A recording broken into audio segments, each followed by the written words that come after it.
A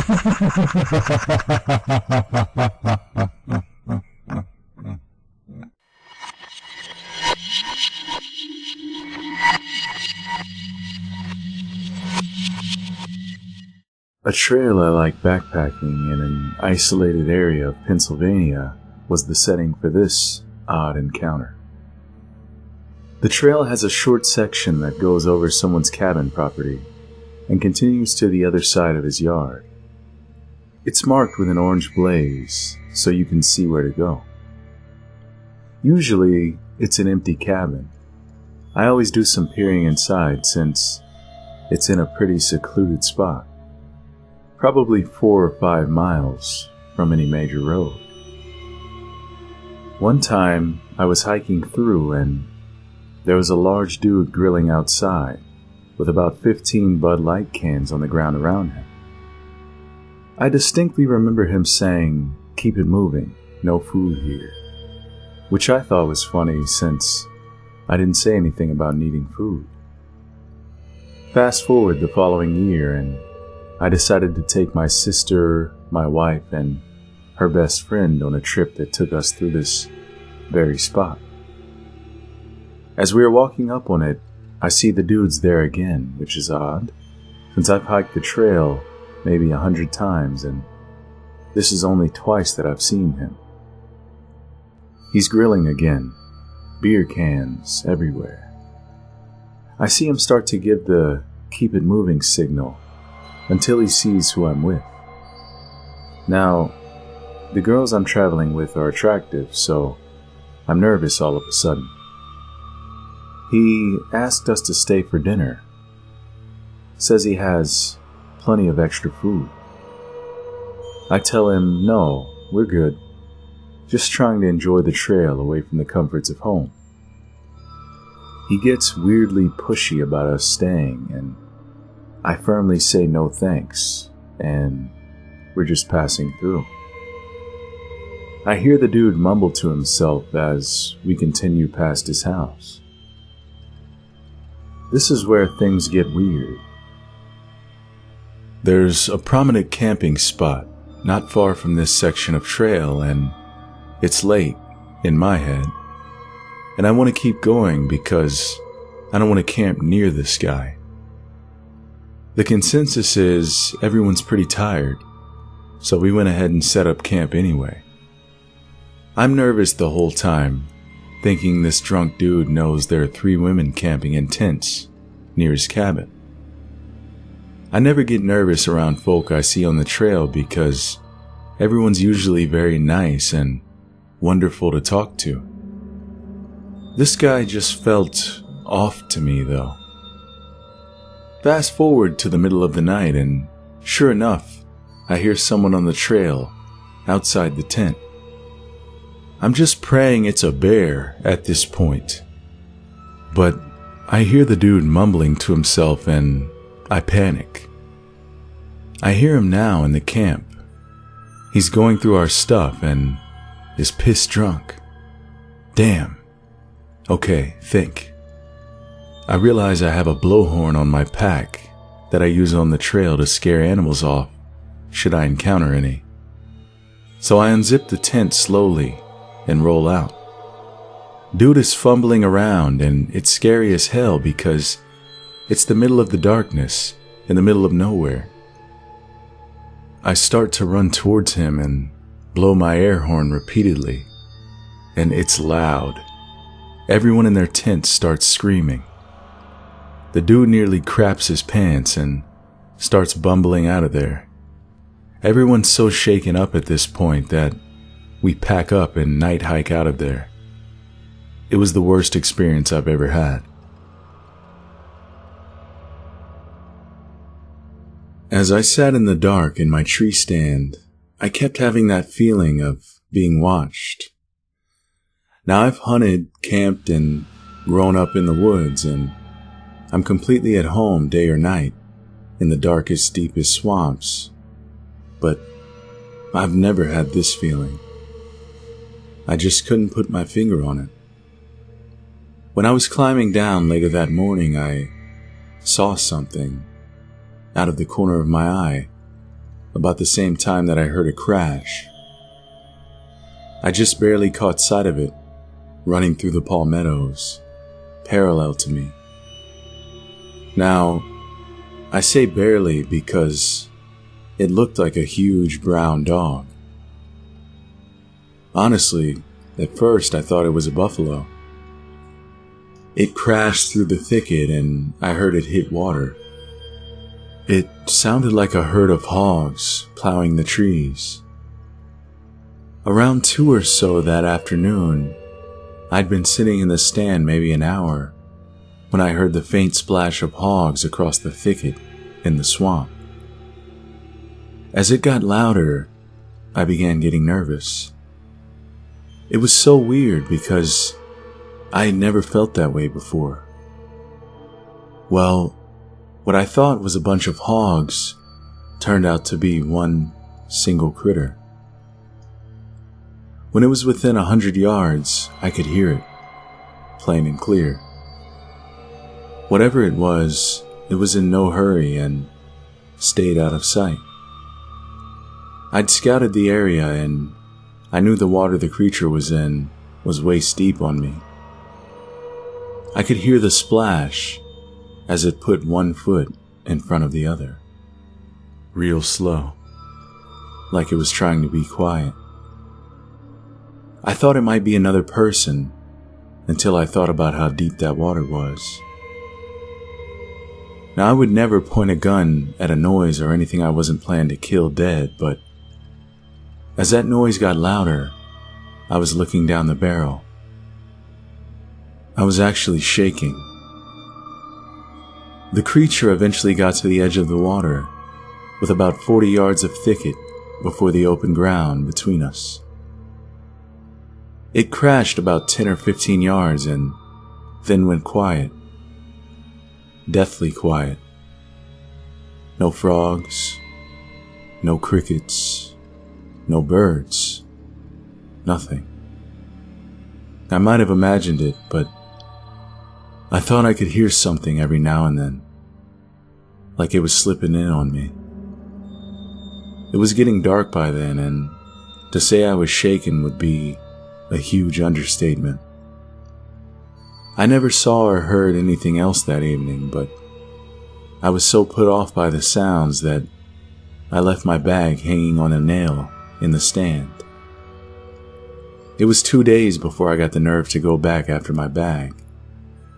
Only when I returned, the bag was gone, and the bark of the tree had been scratched and clawed to hell. I haven't been back to that swamp.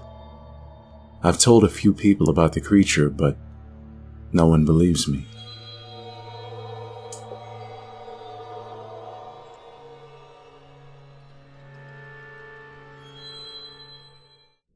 It was very early in the morning, around 2 to 3 a.m., and I was in a very open area, waiting for my boss to return with some equipment. As I was waiting, I got that feeling like I was being watched by something that didn't want me there and had some intent on harming me. I stood up and looked around. The moon was very bright that night, and I could clearly see all the way to the tree lines, probably 50 yards on either side of me. There was nothing around. I calmed down a bit and took my pack off my back to get my drink out. As I open my drink, I hear this whoosh, whoosh, whoosh sound flying through the air from behind me. It was like the sound that a stick makes if you throw it overhand. I literally dove out of the way with my bag falling to the ground and my drink flying through the air, spilling as I jumped away.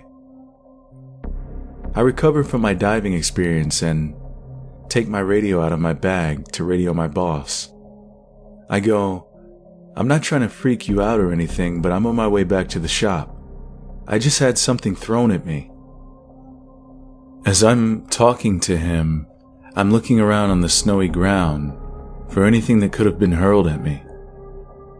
There was nothing on the ground but snow. I had no idea what the hell was going on at this point. His reply of, "I've already got a head start on you, I'll see you there," sounded out of breath like he was running. I gather my stuff and start hauling ass back to the shop. I get back and meet up with my boss. He's pacing back and forth in our shop, freaking out. I finally get him to calm down, and he tells me he was on his way back up to me when he got the same feeling that I got before having something thrown at me.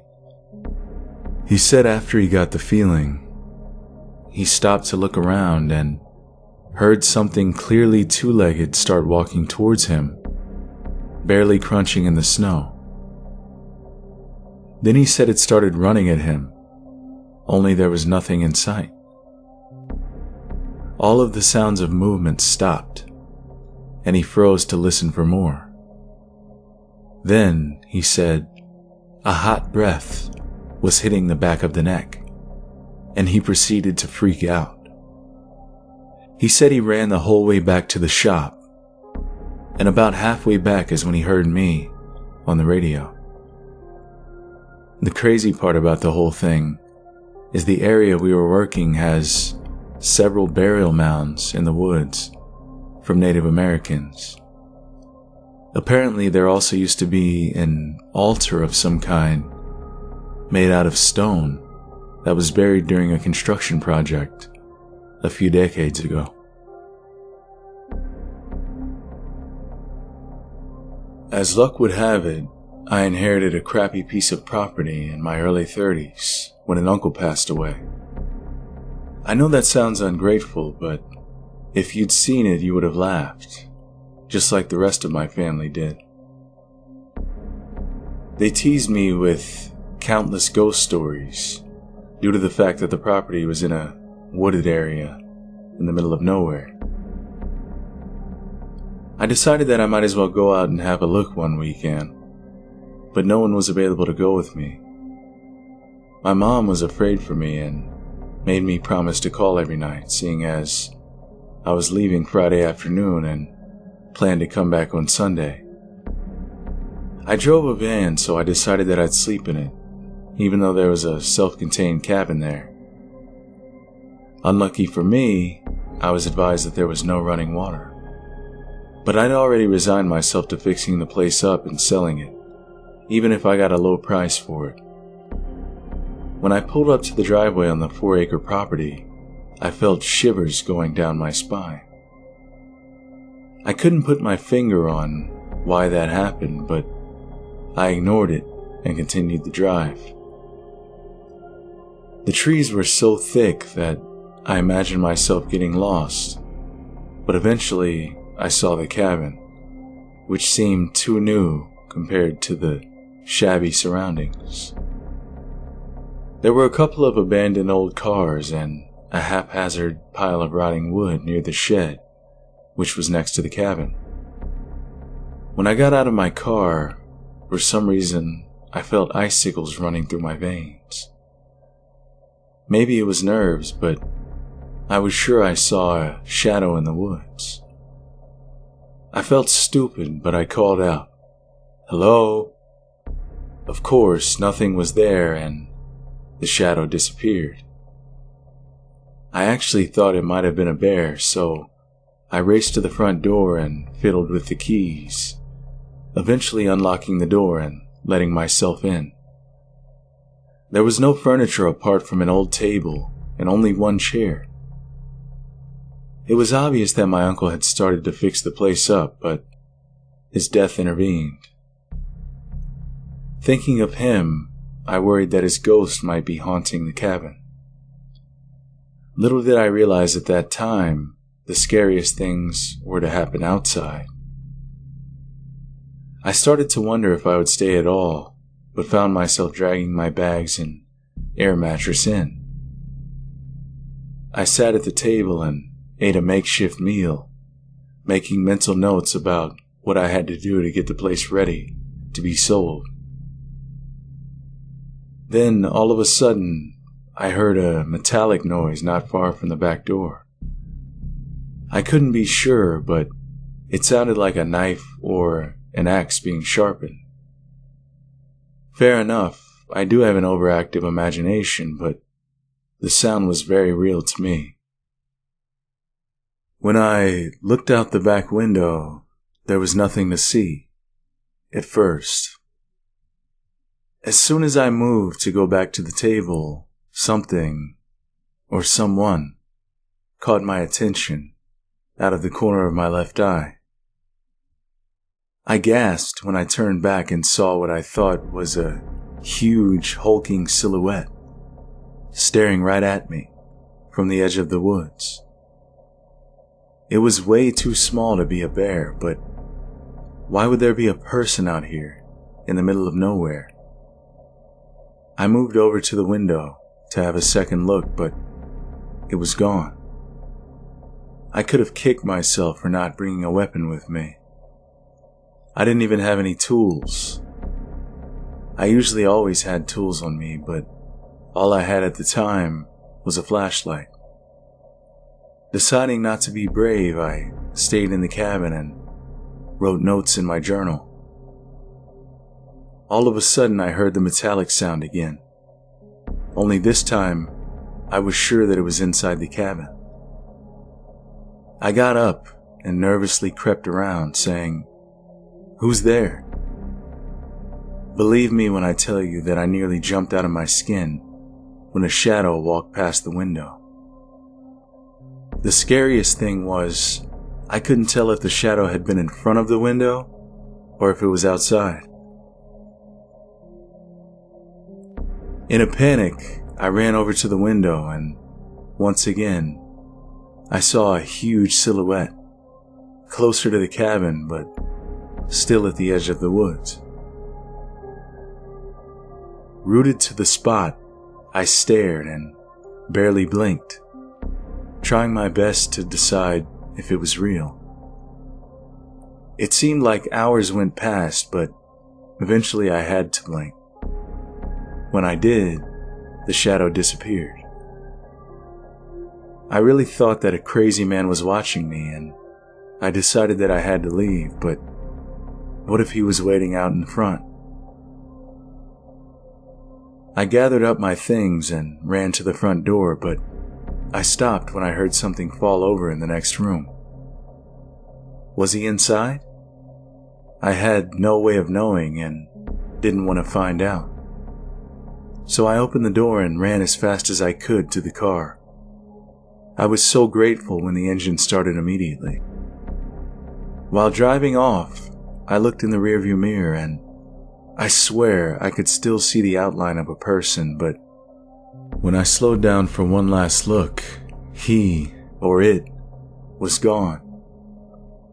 It might sound odd, but I actually gave the property away to my dad, who hasn't had any issues there at all.